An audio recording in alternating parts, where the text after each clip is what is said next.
Öncelikle bir bayana da yapılan ilk eylem değil. İlk öldürdükleri insan değil, şehit ettikleri insan değil. Bunun kadın, erkeği, çocuğu da yok. Tüm dinlerde ve tüm hukuk sistemlerinde yaşam hakkı önemlidir. En üst korunan haktır.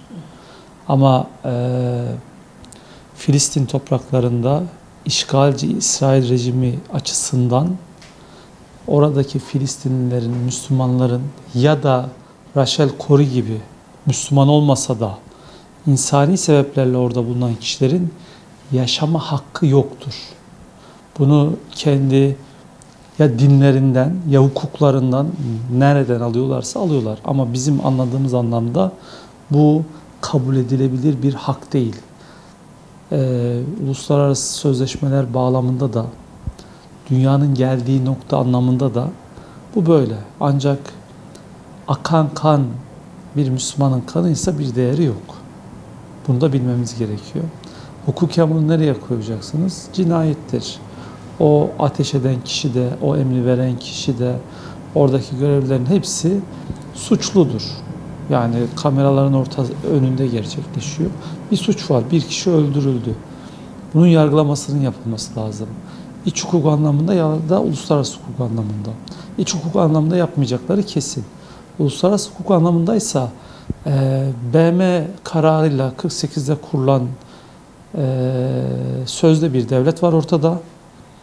Bu sözde devletin yaptığı her eylem, içeride uyguladığı her insan hakkı ihlali en fazla kınanabiliyor. Kınandıktan sonra bunu hayata geçirecek olan kim, o güç nerede? Öyle bir güç yok. Öyle bir güç olmadığı için de sadece kınanmakla yetinilerek devam ediyor. Bu anlamda şu anda hukuk anlamında bir irade ortaya konulabilir mi? Konulabilir. BM'de bununla alakalı komiteler, özel raportörler var. Bunlar üzerinden çalışma yapılabilir mi? Yapılabilir. Yapılıyor mu? Yapılıyor, onu da söyleyeyim. Ama o da meşakkatli bir süreç. Bunların hepsini bizim takip etmemiz gerekiyor. Yani biz kendi içerimizde ülkeler anlamında birliği sağlayamamışken, şehirlerimiz arasında birliği sağlayamamışken, İslami çalışma yapan dernekler, vakıflar kendi aralarında, kendi içinde ve birbirleriyle birlikteliği sağlayamamışken, biz İsrail'in de başka yerlerdeki başka insan hakları sorunlarının da üstesinden gelme şansımız yok. İşte dün bir tane kardeşimiz ki bu kameraya yansıyan, Filistin'de her gün bir kişi dayak yer. Her gün bir kişi öldürülür. Her gün bir kişi tutuklanır haksız olarak. Bu yavaş yavaş her gün yapılır. Her gün bir tarihi eser yok edilir.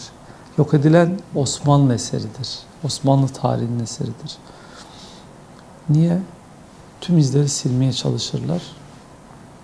Biz ne yaparız? İsrail birini öldürdükten sonra, bir tarihi eseri yok ettikten sonra, birisini haksız olarak tutukladıktan sonra bir şey yapmaya çalışırız. Ama onların bir hedefi var, düşüncesi var. Buna ait bir planları var. Bu plan dairesinde de her gün adım adım ilerliyorlar. Bizim Kudüs'le ilgili bir planımız yoksa, bizim bununla ilgili bir yol haritamız yoksa, orada öldürülenlerle ilgili üzülmenin dışında da yapacağımız bir şey yok. Her zamanki gibi üzüleceğiz, kızacağız, sonra unutacağız. Ta ki yeni bir kişiyi gözümüzün önüne sokarcasına kameralar önünde öldürene kadar, tutuklayana kadar. Bununla alakalı acil olarak birinci gündem maddesi olarak